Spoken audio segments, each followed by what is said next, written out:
I probably took a bullet to the head because of the things that they say about me. They talk about democracy. I'm a threat to democracy. They're the threat to democracy with a fake Russia investigation we do have a lot that went nowhere. We have a lot to get.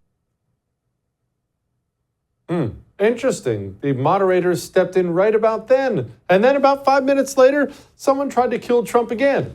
And of course, they're not going to stop trying. I hate that he plays golf. What do you want me to tell you? I ain't going to kill him. Joining me now, Jack Posobiec, author of the new book, Bulletproof. Would highly recommend it. So, Jack, tell me something. Tell me why I should assume that Trump is going to live very much longer. Obviously, everyone wants him dead. Well, not everyone, but all these sick, demonic freaks want him dead. They keep trying to friggin' murder him. Obviously, the Secret Service, props for barely getting the friggin' dork this time. I'm not going to be cheering them. Why is Trump going to live?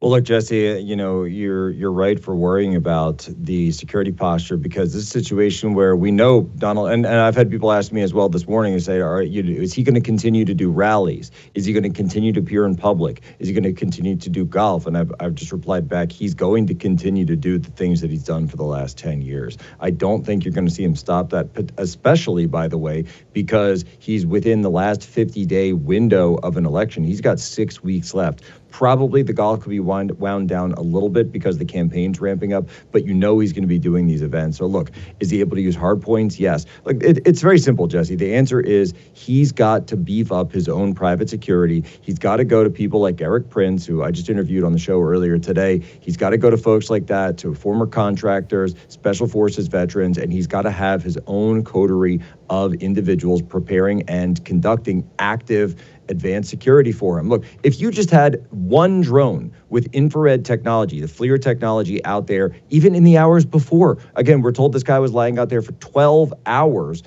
lying in wait for this, you would have seen him light up like a Christmas tree on infrared. A guy at 98.6 when we got 70-degree weather. There's no question a guy lying in the woods with that profile, with an AK-47 in this makeshift hide site with the ceramic tiles, etc. By the way, a tactic that it seems that he may have learned actually on the battlefield in Ukraine. Very interesting, his connections over there. Look, President Trump's got to, he's got to go beyond the Secret Service at this point, because it's not good enough.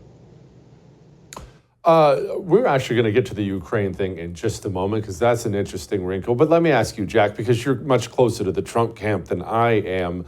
Does Trump know that? If you could argue, I mean, we all have flaws, but one of Trump's is he's a very, very trusting individual, and it has bit him several times. Last time he almost got his head blown off. He couldn't sing the praises of the Secret Service high enough.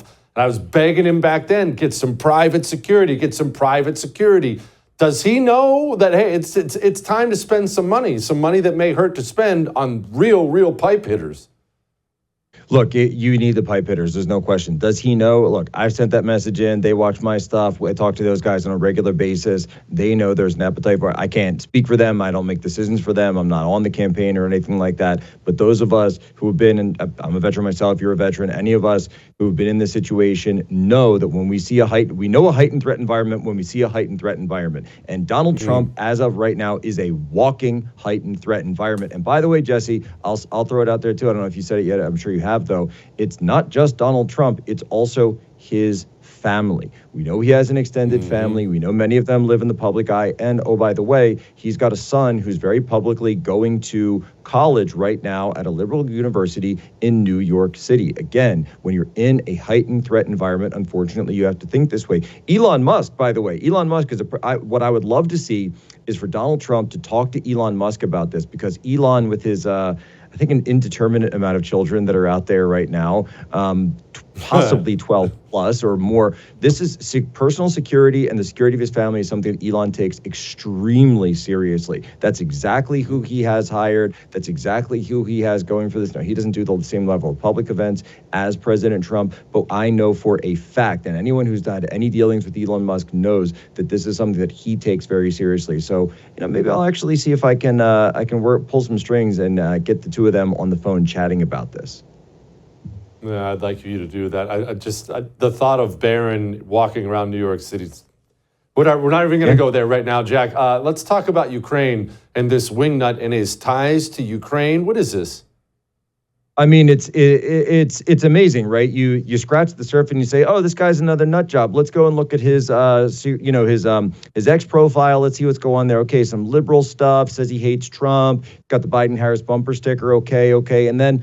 Okay, he spent 8 months as a foreign fighter on the battlefield in Ukraine, and he was profiled by the New York Times and Semaphore as attempting to recruit former Afghan fighters to go over from Kabul after the fall of Afghanistan to then participate on the battlefield in Ukraine. Now, whether or not he had any success in any of these endeavors remains to be seen. But there's no question to me, Jesse, that when I see the ceramic tile that was put up by those backpacks, he was creating a makeshift body armor hide site in a sniper's nest. This is not something that, your average civilian would do without any kind of training, without any kind of background. This looks like something that you would have put together having learned it on the battlefield. But then you notice he actually doesn't use it very well because he sticks the barrel of his AK all the way out between the middle of them. So it seems like he has a rudimentary understanding of how it's supposed to work, but doesn't actually know how to do it, which suggests that he may have had some training, but not the actual experience. Maybe we could check with Tim Walz, because we know Tim Walz carried his weapon of war in combat many times, that he could walk us through this potentially. I'm not sure, but as it remains to be seen, it looks as though President Trump has actually been in the line of fire more times than Tim Walz. Gosh, yeah, double. All right, Jack. How do we stop this cycle, this culture of assassination, which I say we're going into? It sounds far-fetched to people now. I don't think it'll sound far-fetched 10 years from now. I believe we are going into being a culture of assassination where these little commie demons just regularly murder Republicans. How do we stop it? Look, this isn't going to stop until we start seeing Democrats in handcuffs. Obviously this took place in Florida, separately from Pennsylvania, where the first one took place. And so Governor DeSantis is there in office. We need to see Governor DeSantis swinging some political and legal weight while he's down there. The feds get a hold of this thing. They are going to completely stovepipe it. We all know the games that they play. They're going to put all the information back. No, I want associates. I want details. I want networks. How did he get the gun? This guy's a convicted felon. How did he get an AK-47 or an SKS variant with the serial number filed off? Did he get this from overseas? Did this come from Ukraine? Did somebody help him with this? You need to keep going up and up and up, ratchet it all the way up. And by the way, Brian Kemp, one of the unsung stories out there that I always talk about, and even though I'm very critical of Brian Kemp many times, he's been fantastic in going after the Antifa networks in Georgia. Brian Kemp is going after not just the people who are on the ground, he's going after the people that are providing this false legal services to them, this National Lawyer Guild types. He's even arrested and indicted lawyers from the SPLC that were involved with Antifa going into the Stop Cop City situation.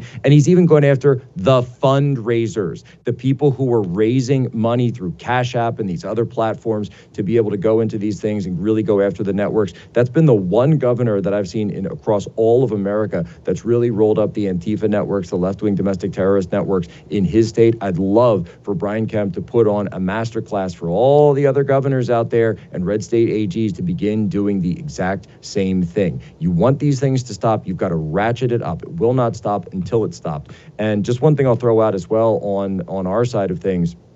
People have said, what can we do? What can you do? What we're doing with the Bulletproof Project is, so I just spent all last night and this morning, we went in, we just redid the entire book, essentially, of Bulletproof, literally told the publisher to stop the presses. We're going to have to pulp a bunch of stuff, but whatever, I'll eat it, because we're going to put both assassination attempts in here. I've also got, because I have no confidence in the federal government, I have no confidence in the FBI, I have no confidence in any of these people to give us any truth. So I've hired a private investigative firm. They are on the ground in Pennsylvania as we speak, and I'm now working to see if we can expand the investigation into Florida. So with the Bulletproof project. What we're now doing is conducting a continuing investigation, and I'm going to be pushing updates out as much as we can because I'm not going to let this thing go. And the first thing we're going to be doing is looking at potential connections between the two shooters, something that I didn't hear anybody talk about yet. I haven't heard a single person from law enforcement, a single person from federal law enforcement suggest that there may have been a connection. Why wouldn't you? Wouldn't that be one of the very first things you want to look at through their network of connections, through their network of associates? But of course, we get shut down, and when President Trump, of course, brings it up there at the debate, he gets shut down by David Muir at a time when he mentions, by the way, Russia, Russia, Russia, and it turns out that, oh, the guy who's going to take a shot at him the very next week is a guy who's a full-on Ukrainophile, a full-on Ukrainian nationalist foreign fighter. Gee, it's starting to look like these things might be a little bit connected. It sure is. The book is bulletproof. Go order it. Jack, appreciate you, brother, as always.